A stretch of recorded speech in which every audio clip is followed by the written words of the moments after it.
ಒಂದೇ ಒಂದು ಮಾತು ಹೇಳಿ ಮುಗಿಸ್ತೀನಿ. ಈ ಉತ್ತರ ಪ್ರದೇಶದೊಳಗೆ ಒಂದು ಗುಡಿ ಆದ್ರಿ ಮುತ್ಯಾರ, ಬಹುಶಃ ತಮ್ಗೆ ಗೊತ್ತದಿಲ್ಲ ಅಪ್ಪವ್ರಿಗೆ. ಆ ಗುಡಿ 4 ಕಿಲೋಮೀಟ್ರ್ ಗುಡ್ಡದಾಗದಂತ, 4 ಕಿಲೋಮೀಟ್ರ್ ಗುಡ್ಡದಾಗದಂತ. ಅಲ್ಲಿ ಇವತ್ತಿಗೂ ಕೂಡ ರೋಡ್ ಮಾಡಿದರೆ ರೋಡ್ ಮುಚ್ಕೊಂಡು ಹೋಗ್ಲಕತ್ತೇವೆ.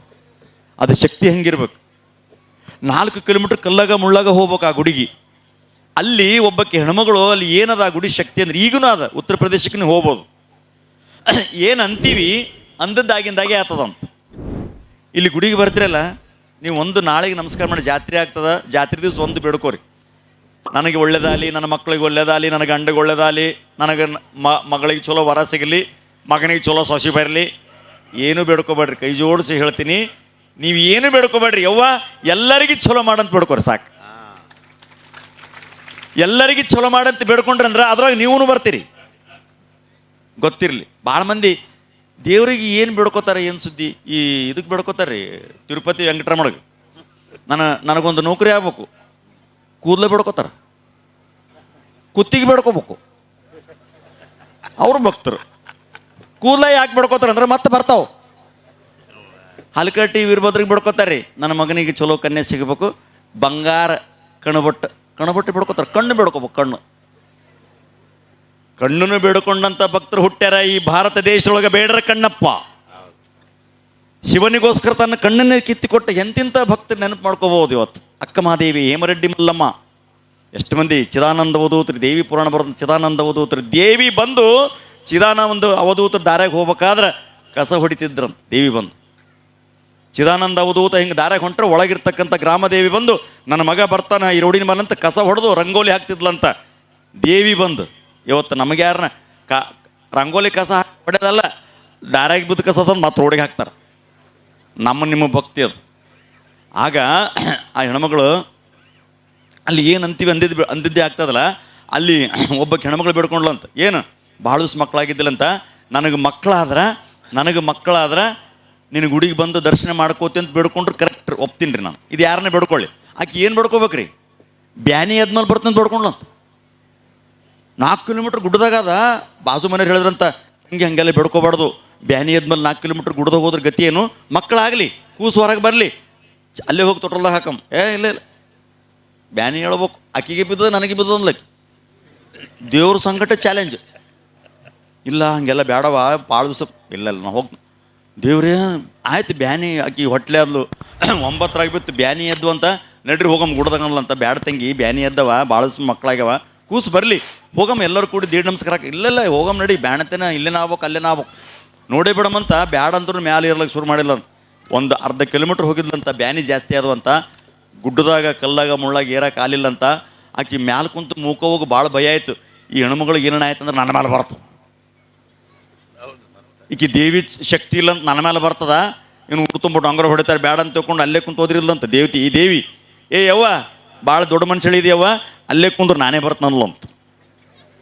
ನೀ ಎಲ್ಲಿ ಕುಂದ್ರು ನಾನೇ ಬರ್ತಂತ ತಿಳ್ಕೊಂಡು ಮ್ಯಾಲಿರ್ತಕ್ಕಂಥ ದೇವಿ ತೆಳಗ ಬಂದು ಆಕೆಗೆ ಬೆಟ್ಟಿಯಾಗಿ ಬಾಣತನ ಮಾಡಿಸಿದ್ಲಂತ. ಇಬ್ಬರದು ಗುಡಿ ಅಲ್ಲೇ ಕಟ್ಟಾರಂತ ಇವತ್ತು. ನಾ ಯಾಕೆ ಈ ಮಾತು ಹೇಳ್ತಂದ್ರೆ, ನಾವು ಅಚಲವಾಗಿರ್ತಕ್ಕಂಥ ಭಕ್ತಿ, ಅಚಲವಾಗಿರ್ತಕ್ಕಂಥ ನಂಬಿಕೆ, ಅಚಲವಾಗಿರ್ತಕ್ಕಂಥ ಶ್ರದ್ಧೆ ನಾವೆಲ್ಲ ಇಟ್ಕೊಂಡ್ವಿ ಅಂದ್ರೆ ದೇವ್ರನ್ನ ಒಲಿಸ್ಕೊಳ್ಳೋದೇನು ಭಾಳ ದೊಡ್ಡ ಕೆಲಸ ಅಲ್ಲ. ಜಗತ್ತಿಗೆ ಅತ್ಯಂತ ಸುಲಭವಾಗಿರ್ತಕ್ಕಂಥ ಕೆಲಸ ಯಾವುದಂದ್ರೆ ದೇವರನ್ನು ಒಲಿಸಿಕೊಳ್ಳೋದು. ದೇವಸ್ಥಾನಗಳು ಯಾಕಿರ್ತಾವಂದ್ರೆ ನಮ್ಮ ದುಃಖವನ್ನು ಕಳಿಲಿಕ್ಕಿರ್ತಾವ, ನಮ್ಮ ಕಷ್ಟವನ್ನು. ಈಗ ಒಂದು ಪುಸ್ತಕದ ಅಂಗಡಿ ಇಲ್ಲ, ಹಳ್ಳಿ ಊರದು ಇರಂಗಿಲ್ಲ. ಒಂದು ಪುಸ್ತಕದ ಅಂಗಡಿ ಒಳಗೆ ಒಬ್ಬ ಮಾಲಕ ಪುಸ್ತಕ ಮಧ್ಯಾಹ್ನ ವ್ಯಾಪಾರ ಮಾಡಿ ಮನೆಗೆ ಊಟಕ್ಕೆ ಹೊಂಟಿದ್ನಂತ, ಬಾಗಿಲ ಹಾಕ್ಲಾರ್ದು ಹಂಗೆ ಹೊಂಟಿದ್ನಂತ. ಬಾಜು ಅಂಗಡಿ ಕೇಳಿದ್ನಂತ, ಅಲ್ಲೋ ಬಾಗಿಲ ಹಾಕ್ಲಾರ್ದು ಹಂಗೆ ಹೊಂಟಿದ್ದಲ್ಲ, ಇದು ಪುಸ್ತಕದ ಅಂಗಡಿ ಯಾರು ಕಳ್ರು ಬರ್ತಾರಂತ. ಪುಸ್ತಕದ ಅಂಗಡಿ ಯಾರನ್ನ ಕಳ್ರು ಬರ್ತಾರ, ಪುಸ್ತಕದ ಅಂಗಡಿ ಯಾರು ಕಳ್ರು, ಪುಸ್ತಕದ ಅಂಗಡಿಗೆ ಯಾರು ಕಳ್ರು ಬರಂಗಿಲ್ಲ, ಪುಸ್ತಕ ಓದಿದವ್ರು ಕಳ್ರ ಹಂಗಲ್ಲ. ಅದ್ರಂಗ ಈ ದೇವಸ್ಥಾನಕ್ಕೆ ಯಾರು ಕೆಟ್ಟವರು ಬರಂಗಿಲ್ಲ, ಇಲ್ಲಿ ಯಾರು ಬರ್ತಾರೋ ಅವ್ರು ಎಂದೂ ಕೆಟ್ಟವರಾಗಂಗಿಲ್ಲ, ಅವ್ರು ಪುಣ್ಯಾತ್ಮರೇ ಇರ್ತಾರೆ. ನೀವೆಲ್ಲರೂ ಮಹಾ ಪುಣ್ಯಾತ್ಮರು ಅಂತಕ್ಕಂಥ ಭಾವ ಇಟ್ಟುಕೊಂಡು ಇವತ್ತ ಕುರ್ಕುಂದಿ ಗ್ರಾಮದೊಳಗೆ ಭಾಳ ಸುಂದರವಾಗಿರ್ತಕ್ಕಂಥ ಮಂದಿರ. ನಾನು ಚೆನ್ನೈ ಸ್ವಾಮಿಗಳಿಗೆ, ಗುರುಲಿಂಗರಿಗೆ, ಇಲ್ಲಿ ನಮ್ಮ ಶಾಪೂರ್ ಮಠಕ್ಕೆ ಬಂದಾಗ ಎಲ್ಲರೂ ಹೇಳಿದ್ರು, ಏಸು ವರ್ಷ ಆಯ್ತು ರೀ, 2 ವರ್ಷ ಆಯ್ತಾ, 3 ವರ್ಷ ಆಯ್ತು, ಜಾತ್ರೆ 35 ವರ್ಷ ಆಗದಂತೆ ಜಾತ್ರೆ ಮಾಡ್ಲಾರ್ದು. ಯಾಕೆ ಬಿಟ್ಟರೆ ಇಷ್ಟು ಗೊತ್ತಿಲ್ಲ. 35 ವರ್ಷದ ನಂತರ ಇದು ಮತ್ತೊಮ್ಮೆ ಜಾತ್ರೆ ನಡೆದದ. ಇದು ಮತ್ತೆ 35 ವರ್ಷ ಬಿಡಬಾರ್ದು. ನೀವು ಪ್ರತಿ 2 ವರ್ಷ 3 ವರ್ಷಕ್ಕೊಮ್ಮೆ ಜಾತ್ರೆ ಮಾಡ್ತಕ್ಕಂಥ ಸಂಕಲ್ಪ ನೀವು ಮಾಡ್ಕೋಬೇಕು. ನಿಮಗೆಲ್ಲ ಮೀರಿದ್ದಲ್ಲ ಜಾತ್ರೆ, ಈ ದೇವಸ್ಥಾನ ನಿಮಗೆ ಮೀರಿದ್ದಾನೆ. ನೀವೆಲ್ಲ ಮನಸ್ಸು ಮಾಡಿದ್ರೆ ಇಂಥ 100 ದೇವಸ್ಥಾನ ಕಟ್ಟುವಂಥ ಶಕ್ತಿ ನಿಮಗೆಲ್ಲರಿಗೆ ಅದ. ಇಲ್ಲಿ ಭಾಳ ಭಯ ಅದ, ಎಲ್ಲ ಭಕ್ತಿ ಅದ. ಎಲ್ಲರೂ ಒಂದು ಆ ದೇವಿ ಬಗ್ಗೆ ಭಯಭಕ್ತಿ ಇರ್ತಕ್ಕಂಥ ದೇವಸ್ಥಾನ. 35 ವರ್ಷಗಳ ನಂತರ ಈ ಊರೊಳಗೆ ಅದ್ಭುತವಾಗಿರ್ತಕ್ಕಂಥ ಜಾತ್ರೆ 8ನೇ ತಾರೀಕಲ್ಲ, 8ನೇ ತಾರೀಕು ಹೌದು ಚೆನ್ನಸ್ವಾಮಿ, 10ನೇ ತಾರೀಕು ಜಾತ್ರೆ ನಡೀತದೆ. ಅದು ಜಾತ್ರೆ ಎಷ್ಟು ಚಂದ ಆಗ್ಬೇಕಂದ್ರೆ ನೀವೆಲ್ಲರೂ ಭಾಳ ಭಯದಿಂದ ಭಕ್ತಿಯಿಂದ ಆ ತಾಯಿಯ ಅಡಿಯಲ್ಲಿ, ಆ ತಾಯಿಯ ಪಾದದಡಿಗೆ ಬಂದು ನೀವೆಲ್ಲ ಭಕ್ತಿಯಿಂದ ಬೇಡ್ಕೊಳ್ರಿ.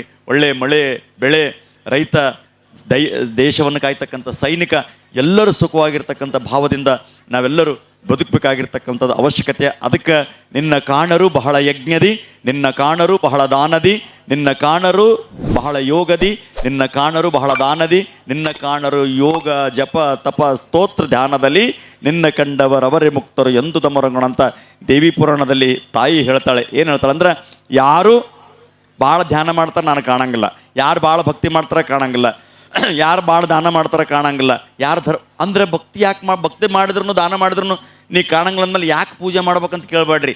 ಯಾಕೆ ಕಾಣಂಗಿಲ್ಲ ಅಂದ್ರೆ, ನಿನ್ನ ಕಂಡವರವರೇ ಮುಕ್ತರು. ನನ್ನ ಬಲ್ಲಿ ಬರಬೇಕಾದ್ರೆ ನಾ ಕೊಟ್ಟೀನಿ, ನಾ ಮಾಡೀನಿ, ನಾನೇ ಪೂಜೆ ಮಾಡೀನಿ, ನಾನೇ ಪುರಾಣ ಹೇಳೀನಿ, ನಾನೇ ನೋಡೀನಿ, ನಾನೇ ಮಾಡಿ ನಂಬತಕ್ಕಂಥ ಭಾವ ಇಟ್ಟುಕೊಂಡು ಯಾರು ಬರ್ತಾರ ಅವರಿಗೆ ನಾ ದರ್ಶನ ಕೊಡಂಗಿಲ್ಲ. ನಾ ಏನೂ ಮಾಡಿಲ್ಲ, ಎಲ್ಲ ನೀನೇ ಮಾಡಿಸಿದಂತ ಯಾರು ಬರ್ತಾರ ಅವ್ರ ಹೃದಯದೊಳಗೆ ನಾ ಇರ್ತೀನಿ ಅಂತ ದೇವಿ ಪುರಾಣದಾಗ ಹೇಳತ್ತು. ಯಾವತ್ತೂ ಕೂಡ ನಮ್ಮ ಅಂತರಂಗದಲ್ಲಿರ್ತಕ್ಕಂಥ ಯಾವ ಭಾವದಲ್ಲಿ ಆ ತಾಯಿ ವಾಸವಾಗಿ ಇರ್ತಾಳೆ ಅಂತ ಅದ್ಭುತವಾಗಿರ್ತಕ್ಕಂಥ ಒಂದು ಮಂದಿರ 3-4 ವರ್ಷಗಳ ಹಿಂದೆ, 8 ವರ್ಷ ಆಯ್ತಾನೆ ಬಹುಶಃ ಪ್ರತಿಷ್ಠಾಪನೆ ಆಗಿ, 4-8 ವರ್ಷಗಳ ಹಿಂದೆ ಇಲ್ಲೊಂದು ಅದ್ಭುತವಾಗಿರ್ತಕ್ಕಂಥ ದೇವಸ್ಥಾನ ಪ್ರತಿಷ್ಠಾಪನೆ ಆಗಿದೆ. ದೇವಸ್ಥಾನ ನಮ್ಮ ಅಹಂಕಾರವನ್ನು ನಾಶ ಮಾಡಲಿಕ್ಕೆ ಈ ದೇವಸ್ಥಾನಗಳು ಯಾಕಿರ್ತಾವಂದ್ರೆ, ಈಗ ಹೊರಗಡೆ ಹೋಗ್ಬಿಟ್ರೆ ನನ್ನ ಕಾರು, ನನ್ನ ಹೆಂಡತಿ, ನನ್ನ ಮಕ್ಕಳು ಅಂತೀವಿ. ಇಲ್ಲಿ ಬಂದರೆ ಯವ್ವ ಎಲ್ಲ ನಿಂದೆ ಅಂತೀವಿ ನೋಡ್ರಿ. ಇಲ್ಲಿ ಯಾರನ್ನ ನಾ ಅಂತೀವಿ ನೋಡ್ರಿ, ನೀವು ಒಳಗೋರಿ ಯವ್ವ ನಿಂದೆವೋ ಯವ್ವ ಅಂತೀವಿ. ಅಲ್ಲಿ ಬಂದರೆ ಅಲ್ಲಿ ಹೊರಗೋಲಿ ಅದು ಕಾರ್ ನಂದೆ, ಅದು ಹೊಲ ನಂದೆ, ಹೊರಗೆ ಹೋದ್ರೆ ನಾನು ನಂದು. ದೇವಸ್ಥಾನಕ್ಕೆ ಬಂದರೆ ಎಲ್ಲ ನಿಂದೆ, ಎಲ್ಲ ನಿಂದೆ ಅನ್ನೋ ಸಲಿಂದೇನೆ ದೇವಸ್ಥಾನಗಳಿರ್ತಾವೆ. ಅಂಥ ಅದ್ಭುತವಾಗಿರ್ತಕ್ಕಂಥ ಮಂದಿರ ಕಟ್ಟುವ ಮೂಲಕವಾಗಿ ರಾತ್ರಿ 9, 10, 11 ಗಂಟೆ ಆದ್ರೂ ಕೂಡ ಕುರುಕುಂದಿ ಗ್ರಾಮಸ್ಥರು ಬಹಳ ಪುಣ್ಯವಂತರಾಗಿದ್ದೀರಿ. ಮುಂದೆ ಇಲ್ಲಿ ಬರ್ತಕ್ಕಂಥ ದಿನಮಾನಗಳಲ್ಲಿ ಊರನವರೆಲ್ಲರೂ ಶಾಪುರಕ್ಕೆ ಬಂದಾಗ ಹೇಳ್ಯಾರ, ಅಪ್ಪೋರೇ ನಿಮ್ಮ ಕೈ ಮೇಲೆ ಒಂದು ಸಲ ದೇವಿ ಪುರಾಣ ಆಗ್ಬೇಕಂತ ಹೇಳ್ಯಾರ. ಈ ಊರಾಗ ದೇವಿ ಪುರಾಣ ಹೇಳ್ಬೇಕಂತ ನನಗೂ ಆಸೆ ಅದ, ದೇವಿ ಪುರಾಣ ಕೇಳ್ಬೇಕಂತೂ ನಿಮಗೂ ಆಸೆ ಅದ, ನನಗೂ ಇಷ್ಟ ಅದ, ನಿಮಗೂ ಇಷ್ಟ ಅದ. ಆದ್ರೆ ಒಳಗಿರ್ತಕ್ಕಂಥಕ್ಕೆ ಇಷ್ಟ ಆಗ್ಬೇಕಲ್ಲ, ಆಕಿಗೆ ಯಾವಾಗ ಇಷ್ಟ ಆಗ್ತದ ಅವಾಗೆ ಪುರಾಣ ಮಾಡಮ್ಮ. ಆ ಇಷ್ಟ ಆಗುವಂಥ ಗುಣ ಶಕ್ತಿ ನಮಗೆ ಕೊಡಬೇಕು. ನೀವೆಲ್ಲರೂ ಒಳ್ಳೆ ಧರ್ಮ, ಬಹಳ ಒಳ್ಳೆ ಮಳೆ ಬೆಳೆ ಛಲ ಎಲ್ಲ ಆಗ್ಯದ. ದಯವಿಟ್ಟು ನಿಮ್ಮಲ್ಲಿ ಹೇಳೋದೇನೆಂದ್ರೆ, ದಾನ ಮಾಡಿರಿ. ಅಪ್ಪೋರು ಹೇಳಿದ್ರಿ ಈಗ ದಾನದ ಬಗ್ಗೆ. ಕೈಗೆ ಏನು ಚಂದ ಕಾಣ್ತದೆ ಅಂತ ಕೇಳಿದ್ರೆ ಬಂಗಾರ ಕಡಗ, ಕೈಗೆ ಪೆನ್ ಚಂದ ಕಾಣ್ತದೆ, ಕೈಗೆ ಅದು ಚಂದ, ಏನು ಭಾಳ ಮಂದಿ ಹೇಳ್ತಾರೆ. ಕೈಗೆ ಏನು ಚಂದ ಕಾಣ್ತಂದ್ರೆ ದಾನ ಚಂದ ಕಾಣ್ತದೆ. ದಾನ ಕೊಡುವಂಥ ಕೈ ಭಾಳ ಶ್ರೇಷ್ಠವಾಗಿರ್ತಕ್ಕಂಥ ಕೈ ಅಂತ. ಈ ಕೈ ಇರ್ತಕ್ಕಂಥದ್ದು ದಾನ ಕೊಡಲಿಕ್ಕೆ. ಅದಕ್ಕೆ ಪುರಂದರದಾಸ್ ಅಂತಕ್ಕಂಥ ಒಬ್ಬ ಕವಿ ಒಂದು ಮಾತು ಹೇಳ್ತಾನೆ, 8 ಗೇಣಿನ ದೇಹ 68 ಕೀಲು. ಹೆಂಗನ ಅಳತಿ ಮಾಡಿರ್ಬೇಕು. ಇದು ಮನುಷ್ಯನ ದೇಹ 8 ಗೇಣ ಅದಂತ. ನನ್ನ ಕೈಯಿಂದ ನಾ 8 ಗೇಣು, ಇವ್ರ ಕೈಯಿಂದ ಅವ್ರು 8 ಗೇಣೆ, ನಿನ್ನ ಕೈಯಿಂದ 8 ಗೇಣು. ಇಲ್ಲೇನು ಹುಡುಗರು ಕುಂತವಲ್ಲ, ಯಾರ್ಯಾರು ಹುಡುಗರಾದ್ರೆ ಅವ್ರ ಕೈಯಿಂದ 8, ಒಂದು ಕೂಸು ತಾಯಿ ಹೊಟ್ಟೆಲಿಂದ ಹೊರಗೆ ಬಂದ್ರೆ ಅದ್ರ ಕೈಯಿಂದ 8 ಗೇಣೆ. ಯಾರ್ಯಾರು ಅದಿರಿ ನೀವೆಲ್ಲರೂ ನಿಮ್ಮ ಕೈಯಿಂದ 8 ಗೇಣೆ ಇರಿ ನೀವು. 1 ಇಂಚ್ ಹೆಚ್ಚಿಲ್ಲ ಕಡಿಮೆ ಇಲ್ಲ, ನಾ ಹೇಳಂಗಿಲ್ಲ. ಪುರಂದರದಾಸರು ಹೇಳ್ತಾರೆ, 8 ಗೇಣಿನ ದೇಹ. ಅನುಮಾನ ಇತ್ತಂದ್ರೆ ರಾತ್ರಿ ಅಳತಿ ಮಾಡೇ ಮಕ್ಕೋರಿ. ಇವತ್ತು ಫೋನ್ ನಂಬರ್ ಕೊಡ್ತೀನಿ ಬೇಕಾರೆ, ನಂದಲ್ಲ, ಪುರಂದರದಾಸ್ ಅಂತ. 8 ಗೇಣಿನ ದೇಹ ಹೆಂಗನ ಲೆಕ್ಕ ಹಾಕಿರ್ಬೇಕು. 8 ಗೇಣಿನ ದೇಹ 68 ಕೀಲು. 68 ಕೀಲು ಅದಾವಂತ. 8 ಕೋಟಿ ರೋಮ ಮೈಮ್ಯಾನ, ಮನುಷ್ಯನ ಮೈಮೇಲೆ 8 ಕೋಟಿ ಕೂದಲು ಅದಾವಂತ. ಹೆಂಗನ ಲೆಕ್ಕ ಮಾಡಿರ್ಬೇಕು. 8 ಕೋಟಿ ರೋಮ ನೆಂಟ. ಇಲ್ಲಿ ಒಬ್ಬ ಕುಂತಾನ ಒಳಗೆ, ನೆಂಟ ಪ್ರಶ್ನೆಯಾರ್ಥಕ ಚಿನ್ನದಲ್ಲಿ. ನೆಂಟ ನೀಯನ್ನಗಲಿರ್ದೊಡೆ, ನೀ ನನ್ನ ಬಿಟ್ಟು ಹೋದೆ ಅಂದ್ರೆ ಒಣ ಹೆಂಟೆಯೊಳು ಮುಚ್ಚುವರು. ಅಕಸ್ಮಾತ್ ಬಿಟ್ಟು ಹೋದೆ ಅಂದ್ರೆ ಒಯ್ದು ಬೆಂಕಿಯಾಗನ ಹಾಕ್ತಾರೆ, ಮಣ್ಣಾಗನ ಹಾಕ್ತಾರೆ. ದೇಹದಲ್ಲಿ ಉಂಟೆ ಫಲಪುರುಷಾರ್ಥ. ದೇಹದ ಏನು ಫಲಪುರುಷಾರ್ಥ. ಅದಕ್ಕೆ ಈ ಬದುಕು ಸಾರ್ಥಕ ಆಗ್ಬೇಕಾದ್ರೆ ಏನು ಮಾಡಬೇಕಾಗಿಲ್ಲ, ಒಂದಿಷ್ಟು ಸಣ್ಣ ಸಣ್ಣ ಬದಲಾವಣೆಗಳು ಏನಿಲ್ಲ. ಒಬ್ಬ ಮನುಷ್ಯ ಬರೆದಂತ ಒಂದು ಪುಸ್ತಕ, how to change a life ಅಂತ ಒಂದು ಪುಸ್ತಕ ಬರೆದಂತ. ಸಂಜೆ ಗಂಟೆಗೆ ಒಂದು 2,000 ಪುಸ್ತಕ ಖರೀದಿ ಅದು ಅಂತ. ಅವ ಪುಸ್ತಕ ಬರೆದವನಿಗೆ ಭಾಳ ಗಾಬರಿ ಅಂತ ಇಷ್ಟಂಗೆ ಪುಸ್ತಕ ಚೇಂಜ್ ಅದು ಏನು ಎಲ್ಲರಿಗೆ ಬದಲಾವಣೆ. How to change a life ನೋಡಿದಂತ ಅದು ಪ್ರಿಂಟ್ ಮಿಸ್ಟೇಕ್ ಆಗಿತ್ತಂತ. How to change a wife ಆಗಿತ್ತಂತ. ತಿಳಿತಲ್ಲ ನಿಮಗೆ, ವೈಫ್ ಆಗಿತ್ತಂತ ಎಲ್ಲರೂ ತೊಗೊಂಡ್ರ ಪುಸ್ತಕ. ವೈಫ್ ಚೇಂಜ್ ಆಗೋದಿಲ್ಲ, ಬದುಕಿನ ಲೈಫ್ ಚೇಂಜ್ ಆಗಬೇಕು. ಲೈಫ್ ಚೇಂಜ್ ಆಗ್ಬೇಕಾದ್ರೆ ದೇವರ ಗುಡಿಗೆ ಬರ್ಬೇಕು ಅಷ್ಟೆ.